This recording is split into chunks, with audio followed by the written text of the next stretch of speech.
Tous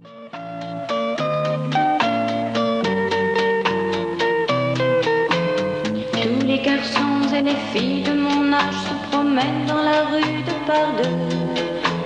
Tous les garçons et les filles de mon âge savent bien ce que c'est qu'être heureux. Et les yeux dans les yeux, et la main dans la main, ils s'en vont amoureux, sans peur du lendemain. Oui, mais moi...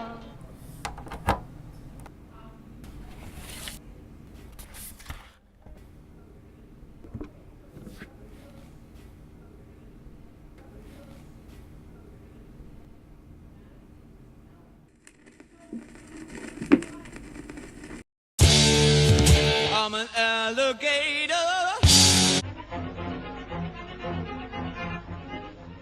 The story of the gramophone starts with Thomas Edison, wizard of inventors, and his famous workshop.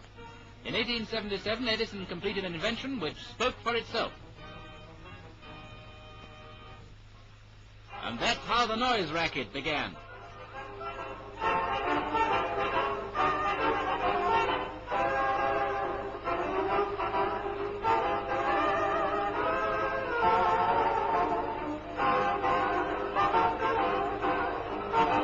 Edison must have had some time on his hands when he made this sort of thing possible. I will now repeat what Mr. Edison first said into the phonograph.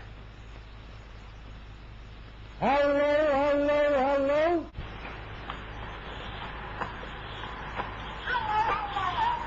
Thomas Edison's phonographs weren't popular because of the poor sound quality and the fact that the cylinders had to be constantly replaced.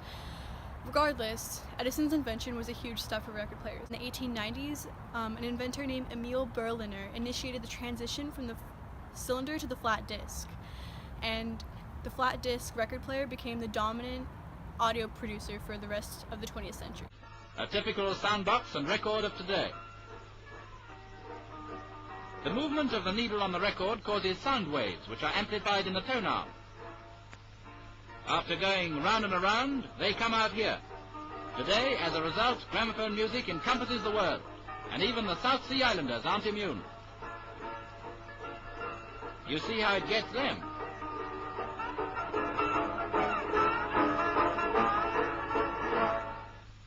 In the harem, the waves have a soothing influence on the wives, which perhaps is just as well, and they even penetrate the Arctic.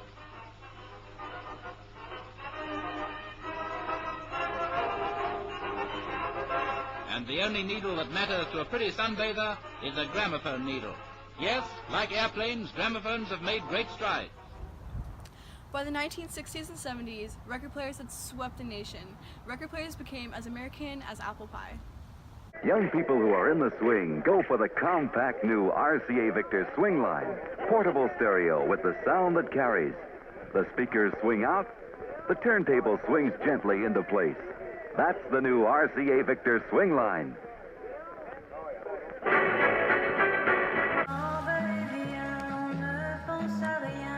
Don't let me down.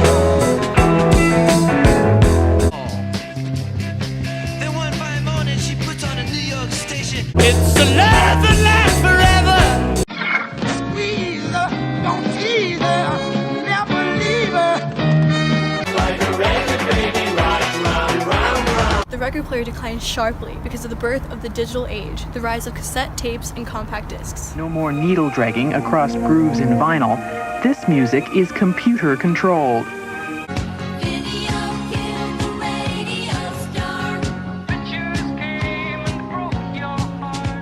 Considering its quality and size, the compact disc most certainly will become a part of our everyday lives in the future. But lately, Frank has neglected the LPs he collected for years and turned to compact discs.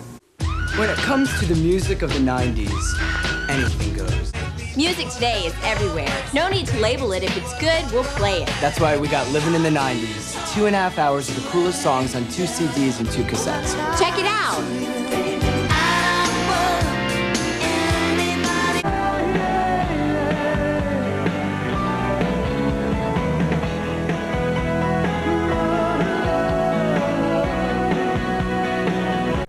However, the most interesting thing about record players is that they've made a comeback into today's culture and into the hearts of young adults. So to continue our investigation, we came to the heart of this generation, the millennials, the young adults. We've come to a mall. Okay. I'm an alligator. Here she comes. You better watch your step. She's gone to. Okay, so originally I got a record player because my mom had a record player and she has a lot of records and I always wanted to listen to them, but I didn't have my own and she would never let me use hers. So I went out and bought my own record player. Our government is ruled by fascists, so back in 2008 my mom bought me a record player so that Well, a couple years ago, my mom got me a record player randomly for Christmas, and I've been using it since. So, I got this record player as a child when my grandpa died, and I got a bunch of his records. So it like started my collection pretty young, and I kept on doing it. What I like most about the record player is when I come home and listen to my records and just sit down. It's really nice because it has a different sound than like a CD or just playing it off your phone. And every time I listen to it, I feel like really nostalgic and it's really nice.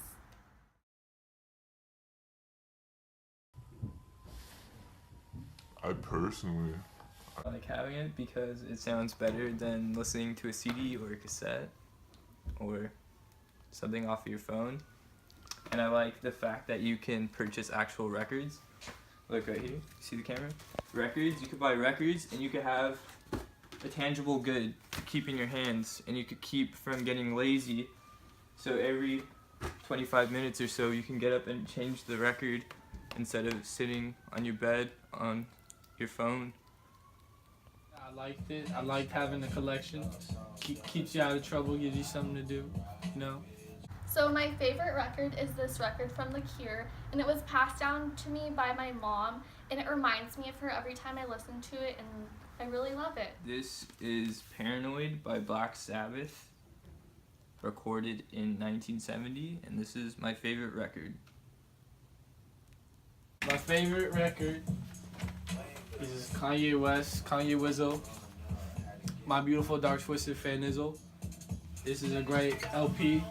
It's a triple LP, you know what I'm saying? Comes with a poster on my wall, but you know, like it folds out and it has all these, not only does it have the records, you get all these little, you can change the album cover. You see what I'm saying though? You can have this one, and many more. It's a plethora of options when it comes to this album on how you present it.